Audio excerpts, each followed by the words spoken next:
Hello, my podcast people, and thank you for joining me for yet another episode of my favorite online business podcast. If you are listening, watching, tuning in on the day that it drops, it is Monday, March 9th. Welcome to March 9th. Today we're going to hop right in, and we're talking about something that's been on my mind since fucking Trump got elected, which was, like 16 months ago. Goodness, at this point. And that is this question of, how do you show up when everything is terrible?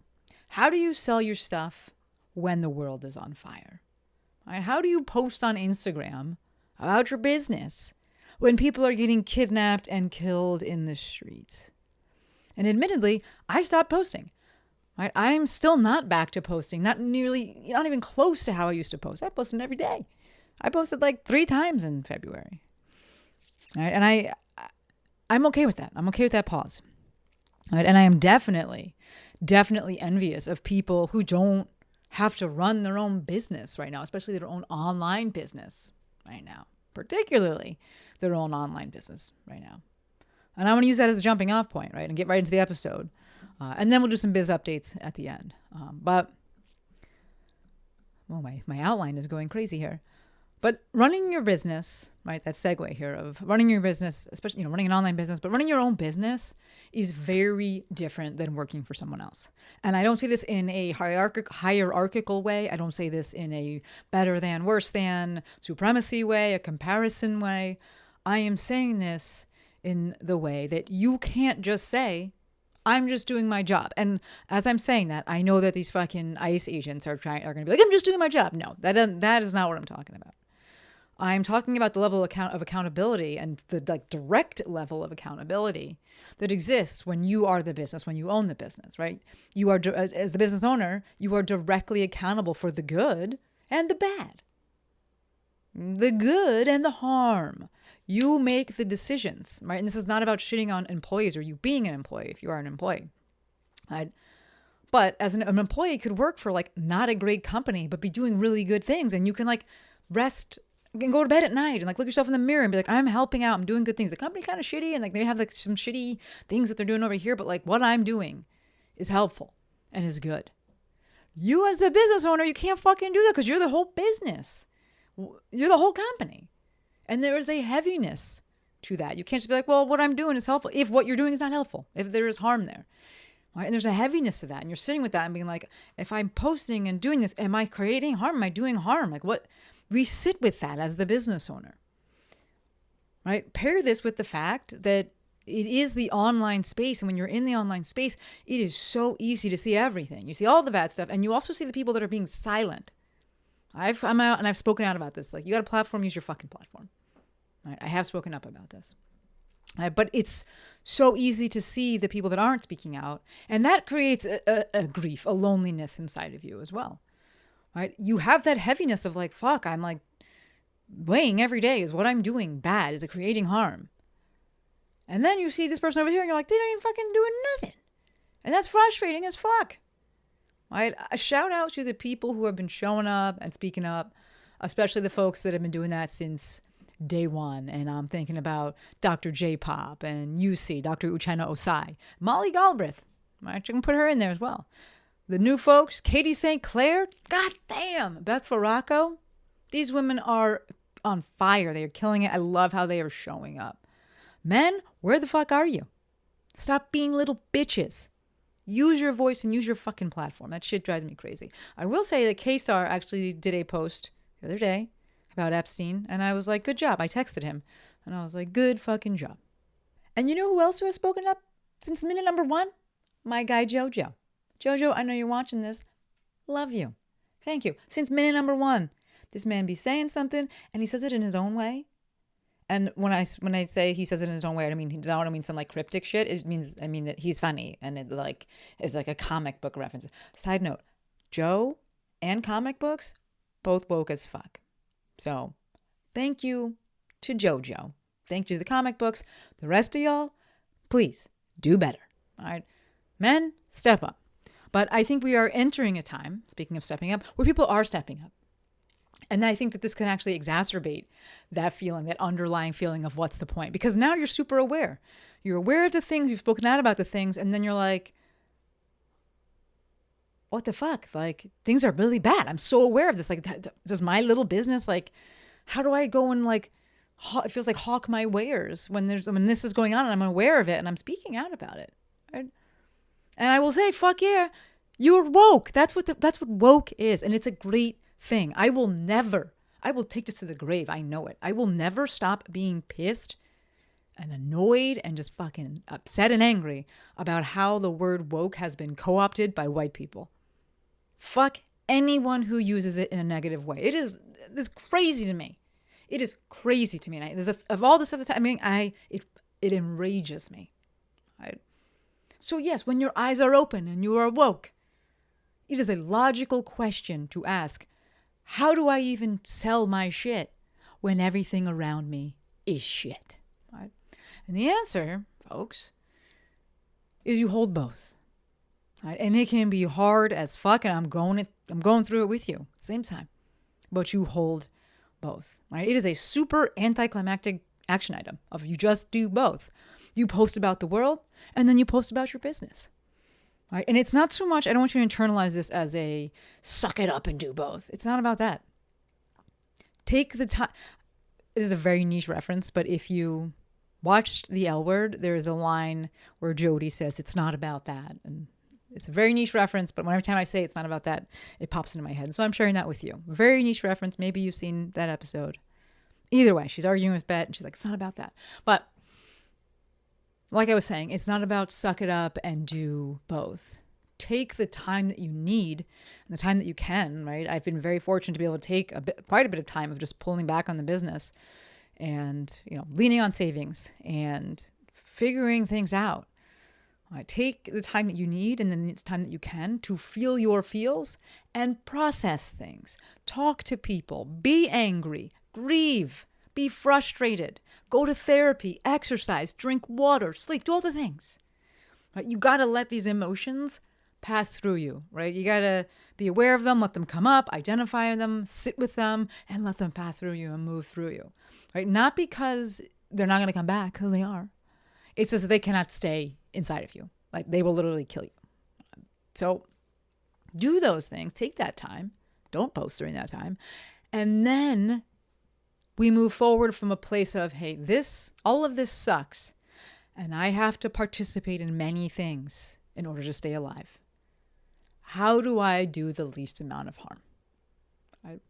I think that last part is the most helpful reframe, at least for me. And this episode is just as much for me as it is for you, right? I've been thinking about this stuff and sitting with this stuff for months. And this episode is the product of all of that, right? And this is one of those, teach from the scar, not the wound. I have moved through this and I'm like, okay, I'm ready. I have words for this, coherent words for this. And that reframe has been helpful for me. Right? If our goal in doing things and having a business is to fix everything, it's impossible. It's an impossible goal. Right? Things are so shitty and so big, and you're like, fuck, what I'm doing can't even touch it. Doesn't matter. True. So we're going to flip that and change that to do the least harm. And I think it becomes a bit easier to actually do anything, right? Because no single action you could ever do would fix everything. Right? But every action you take has the potential to cause harm. Right? So how do you mitigate that? There's another piece to this, which I think is to treat the piece of this reframe, which is to treat your business like a job. And this is not in the sense of like releasing yourself of all responsibility, right? But it is about understanding that your business doesn't have to be this big, have this big, huge purpose to it, right? Do the work with integrity, cause the least harm, and use the resources that it generates to actually live your values and live into your values. Right? Worth noting, you can start doing that stuff now. And many of you are, right? Doing all of this now, but I'm saying specifically for the last part of use the resources that you've generated to actually live into your values. Start now. Donate money, donate time, Do the things that you thought to yourself you would do if you had more money, right? Lex and I donate food every month to the local food pantry. I found one down the street. It's literally like down the street. I donate money to 2 nature conservancies. They got me. One of them got me. You're walking outside of the grocery store and they're like, "Do you care about nature?" And you're like, "Yeah, I do, actually." So that was one of them. And then one of my brother had posted about, and I was like, "Yeah, I'll send money to this." I volunteer my time on Wednesday nights to coach these youth athletes for like an hour and a half. Start doing stuff now. And then when you have more resources, you can do more. Just understand, you're not going to fix the world by not making any money. You're not going to fix the world anyway, right? But you're definitely not going to fix it by not making money. That's not like a solution. Like, I will just like not make any money. You also will not be able to live into your values if you have no resources, if you have no money. I have repeatedly talked about building something worth saving as it relates to your business and how you continue to show up and run it. And that is exactly what all of this speaks to, right? Run your business with integrity, run it in a way that causes the least harm, right? Extractive capitalism is harmful. Don't fucking do that. Commerce in and of itself is not harmful. They are different. Lastly, I think that there's tremendous value in naming the fact that we exist within a system, within a society, where you have to monetize your skills in order to survive. That is, it would be great if that wasn't the case, but that is the case. If money wasn't a thing, I'd be DJing all day and playing beach volleyball all day. That's what I'd want to do. Yes, I know you need electricity in order to be able to DJ. You got to pay for that. I get it. But I'm just saying, like magic wand, utopia, like that's what I would be doing, DJing. To that end, the thing that you monetize, your business, it doesn't need to be your calling or something that saves the world, right? Because I know that a question that you've likely asked yourself is, what's the point? What I do doesn't even matter. What's the point of all of it? And that's true. That is very true. What you do, what I do for sure, it is nice to have. It is not a need to have. Very few vocations, very few jobs are need to have. Like you're doing surgery, need to have that. And a lot of those are elective. All right, you work in the ER, different. God bless you. You're a nurse in the ER, God bless you. You're delivering babies, God bless you. What I do? No, it is not a need to have at all. It's nice to have. And I think part of what was happening in this time period is people are coming to that, having that reckoning, and they're like, oh my God. And there's like this internal worth and all this stuff, and sit with that, right? Process that. But then realize that, again, the thing that you monetize, aka your business, it doesn't have to be your calling, and it doesn't have to be something that saves the world. I want to shift away from this idea, this thought about, does this even matter? And reframe and move into, is your business an act of resistance or an act of compliance? Right? You can absolutely be building an alternative inside the system while the system still exists. Commerce within this capitalistic system. Absolutely. Worth noting, you can opt out of capitalism in many, many ways. Not all the ways, but namely where you spend your dollars. Right? You choosing to not market your business and not post and not show up, like the business that you are running with integrity, that has great values, that you're paying your people and, you're doing good things, you're doing the right things. You not marketing that and you not continuing that is not opting out of capitalism. You are opting out of commerce and opting out of a way to acquire a resource, money, that will let you further live into your values. Right? If you want to just get rid of your business altogether, I'm not here to stop you. I think that was last week's episode or 2 weeks ago, which was like, maybe it's time to hang up the boots, right? Maybe it's time to walk away. That's fine too.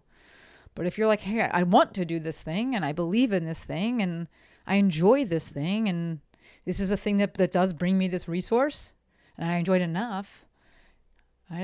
And I'm operating within my integrity, right? And I'm within my values, You're doing business the right way.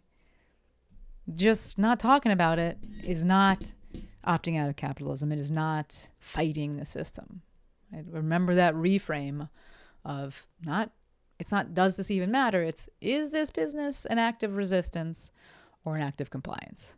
Right? And that allows us to shift things. And it does give us a framework and a filter for our actions. I'm looking at the time. I'm going to wrap it up there. Hopefully this episode landed with you. I actually want to throw a resource in there. If you're looking for more things about values and living into your values, that's my girl, Laura Jean. She's Dietitian Values. Her signature program is launching soon. I'm not sure where it's going to be in the launch phase by the time this episode drops. But we will link that. We'll link her website and everything. Thank you, Courtney. Thank you, Jojo. You can check her out. Go check her out on Instagram as well. She's just the fucking best. But hopefully this episode landed with you. Like I said earlier, it's something I've been sitting with for a long time now. And I finally had enough clarity to, put the proverbial pen to the proverbial, couldn't say that. Put the proverbial pen to the proverbial paper, aka type this up and make a podcast episode. So, Biz Update, just got one. Check out the messaging services that I dropped, y'all. I am so fucking stoked about them. I just completed 3 website messaging audits, and I fucking love it. I loved it.